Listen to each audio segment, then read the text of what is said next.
channel ini. Nah, sekarang kita akan membahas tentang prosa fiksi, yakni angkatan Jepang dan angkatan 45 atau angkatan 45 sebelum kemerdekaan. Nah, sebelum masuk ke pembahasan, kita terlebih dahulu mengenal nih apa itu sastra angkatan Jepang. Nah, ada banyak sekali sumber informasi tentang hal tersebut. Saya mendapatkan salah satunya ini. Nah, sastra angkatan zaman Jepang adalah suatu zaman di mana bangsa Indonesia selama 3,5 tahun dijajah oleh Jepang nih. Siapa sih yang nggak tahu tentang sejarah tersebut? Nah, selama dipimpin oleh pemerintahan Jepang, warga Indonesia atau warga Nusantara saat itu diberikan janji-janji yang menyenangkan hati warga Indonesia. Nah, pada tahun 1943, Jepang mengumpulkan para sastrawan di Indonesia dan diberi nama Kuimin Bunka Shidaseko atau Pusat Kebudayaan. Nah, karya sastra pada zaman Jepang diwarisi angkatan Pujaga Baru, yang dimana aliran tersebut romantis dan idealis, tapi karya tersebut bersifat realitas dan kritis. Nah, perkembangan sastra pada zaman itu dapat disebut dengan sastra peralihan dari alam romantis dan alam idealis menjadi alam realistis dan kritis. Nah, pada masa penjajahan Jepang, banyak juga jumlah orang yang menulis sajak, cerpen, demikian juga sandiwara. Sedangkan roman itu kurang diminati pada zaman tersebut. Nah, mungkin karena keadaan sosial dan keadaan perang menuntut supaya orang bekerja cepat dan singkat. Nah, karya-karya sastra pada zaman ini dibedakan atas dua kelompok, yakni ada kelompok sastra dan pengarangnya yang resmi berada di bawah naungan Pusat Kebudayaan Jepang. Nah, mereka ini menulis sesuai dengan batas-batas yang ditentukan oleh Pusat Kebudayaan Jepang nih. Lalu yang kedua itu ada kelompok yang tidak mau berkompromi dengan Pusat Kebudayaan Jepang. Nah, jika ditanya tentang karakteristik angkatan Jepang, terdapat beberapa hal, yakni yang pertama itu ada mencerminkan kekaguman dan pujian dan simpati terhadap kegagahan dan keberanian tentara Jepang melawan musuh. Yang kedua itu ada keraguan-raguan dan kebingungan menghadapi keadaan yang tidak menentu. Lalu ada rasa benci, sikap tawakal kepada Tuhan yang terpaksa untuk menahan penderitaan, sikap orang berkepala dua merenggut keuntungan dan memanfaatkan situasi, pujian terhadap pejuang muda Indonesia mulai bangkit, sikap tegas pemuda Indonesia yang bersemangat untuk mendapatkan kemenangan dan lain-lain sebagainya. Nah, tokoh-tokoh pada angkatan Jepang ini pada tahun 1940 sampai dengan 1942 beserta hasil karyanya itu yang pertama ada dari Rosian Anwar. Nah, pada zaman Jepang beliau menulis sejumlah sajak dan cerpen. Sajak-sajaknya banyak melukiskan perasaan dan semangat pemuda. Contohnya yakni cerpen yang berjudul Radio Masyarakat, menceritakan kemelut pemuda yang dilanda keraguan atas segala janji kosong dari Jepang. Lalu ada MS Asar yang pada zaman Jepang tersebut menuliskan beberapa sebuah sajak menjadi terkenal karena sebuah sajaknya yang berjudul Bunglon. Lalu ada Maria Amin, penyair wanita zaman Jepang yang menggambarkan kehidupan rakyat dan bangsa Indonesia sebagai ikan dalam akuarium yang dilukiskan dalam prosa liriknya yang berjudul Tengoklah Dunia Sana. Lalu ada Nur Syamsu pada zaman Jepang yang menuliskan beberapa saja yang melukiskan hati yang diambil remaja. Lalu ada Amal Hamzah. Nah, beliau merupakan sastrawan yang menulis pada zaman Jepang. Beliau mulai menulis pada zaman Jepang. Ia seseorang yang kasar dan sajak-sajaknya sangat naturalistis. Juga dalam sandiwara-sandiwaranya dan cerita-cerita sketsa yang ditulisnya, sensualisme sangat kental di dalamnya. Sajak-sajak dan karangan-karangan lainnya kembali diterbitkan dalam sebuah buku yang berjudul Pembebasan Pertama. Setelah itu ia lebih menaruh minatnya kepada menerjemahkan sesuatu.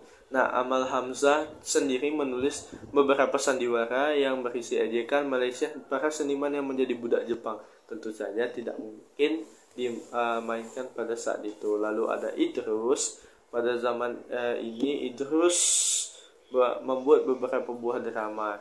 Lalu ada Usmar Ismail yang pada zaman Jepang menuliskan sandiwara kepahlawanan rakyat Kepulauan Maluku yang mengadakan perlawanan terhadap Belanda yang berjudul Mutiara dari Nusa Laut. Lalu dimainkan oleh rombongan sandiwara atau teater penggemar maya yang dipimpinnya sendiri. Drama-drama yang dituliskan Usmar ini belum dibukukan antara lain. Yang sudah dibukukan adalah antara lain adalah Mekar Melati dan Tempat yang Kosong. Nah, 3 drama karangan Usmar berhasil dibukukan dalam satu buku yang berjudul Sedih dan Gembira yang terbit tahun 1949. Lalu ada Api, Liburan Seniman, dan Citra Dalam yang termasuk ke dalam 3 drama yang disebutkan yang ada di dalam buku Sedih dan Gembira pada tahun 1949. Lalu kita masuk ke dalam zaman atau angkatan 45. Nah, angkatan 45 merujuk kepada para sastrawan atau kesusastraan modern Indonesia berkarya di sekitar zaman penjajahan Jepang. Nah, istilah ini pertama kali disebutkan oleh Resian Anwar pada 9 Januari 1949 dalam majalah Siasat. Angkatan 45 juga disebut dengan Angkatan Kemerdekaan. Nah, ciri-ciri Angkatan 45 yang membedakan dengan periode lainnya adalah sebagai berikut. Bentuknya bebas, tidak terikat kaidah kebahasaan, temanya diangkat dari realitas sehingga terkesan natural, menyiratkan perjuangan dan memperebutkan kemerdekaan, mendapatkan banyak pengaruh dari sastra asing. Sastrawan angkatan ini lebih menonjol dan dinamis dan kritis. Hal ini menyebabkan individualisme mereka yang tinggi. Karya sastra dalam bentuk puisi mendominasi, serta mengandung sinisme dan sarkasme terhadap Belanda, Jepang maupun pemerintahan yang sewenang-wenang. Nah, sementara itu sastra zaman Jepang yang sudah dibahas tadi itu berbeda pada konteksnya pada angkatan 45 ini.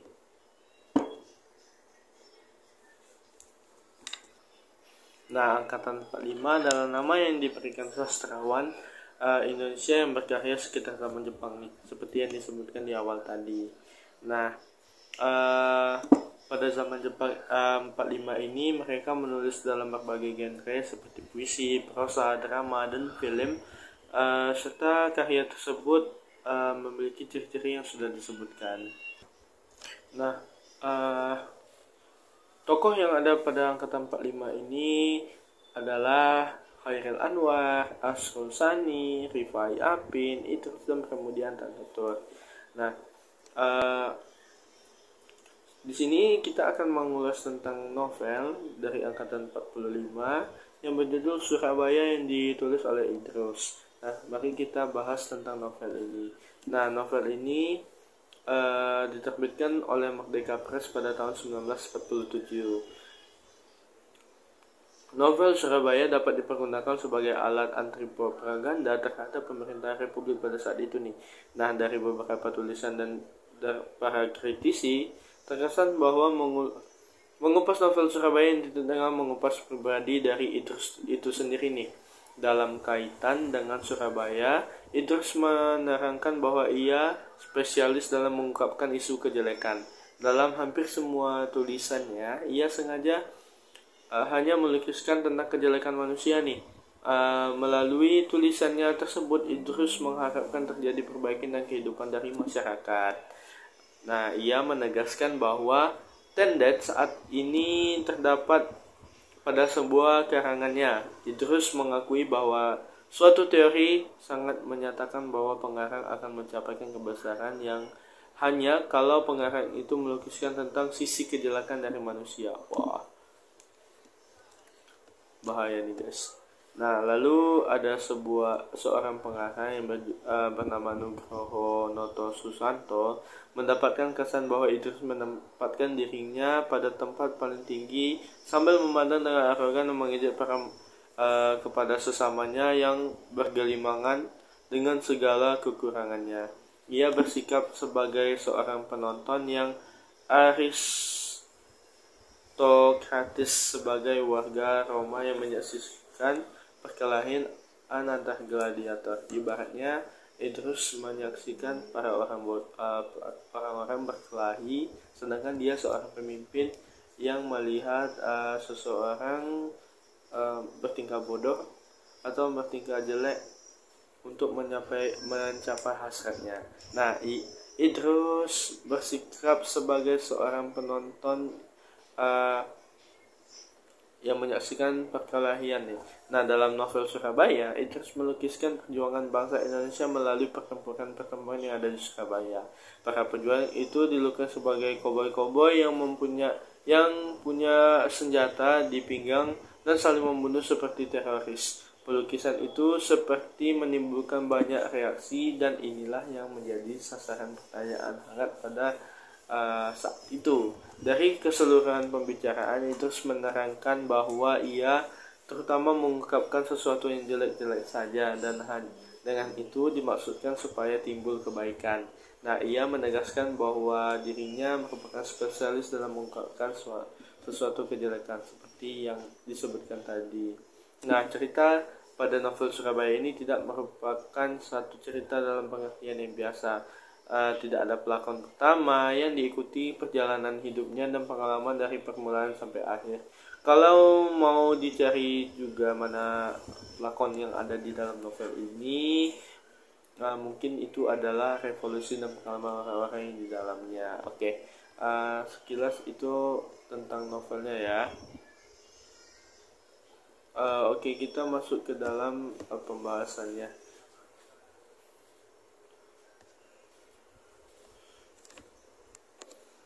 Kita akan bedah unsur-unsur dalam novel ini.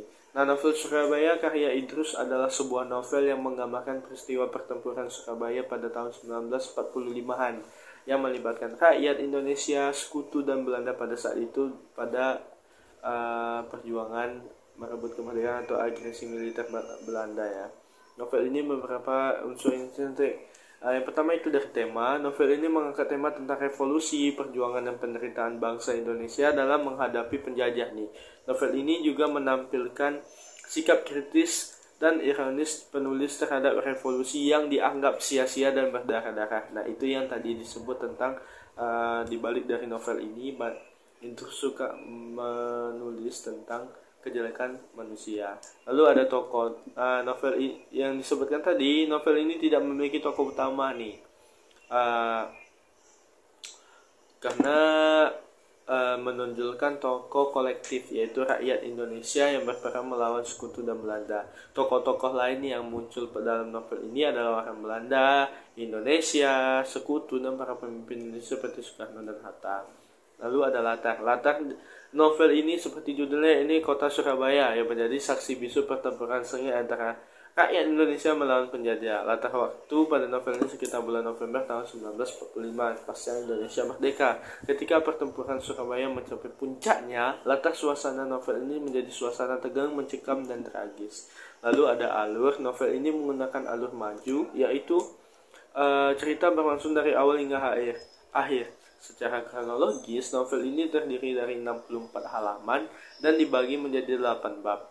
Nah, novel ini dimulai dengan pengenalan latar belakang pertempuran Surabaya, yaitu ketika orang Belanda Indonesia menaikkan bendera merah putih biru di Hotel Yamato, yang kemudian dirusak oleh seorang pemuda Indonesia. Nah, novel ini berlanjut dengan berbagai adegan pertempuran yang menggambarkan keganasan, kebrutalan, dan kekejaman yang terjadi di Surabaya pada saat itu.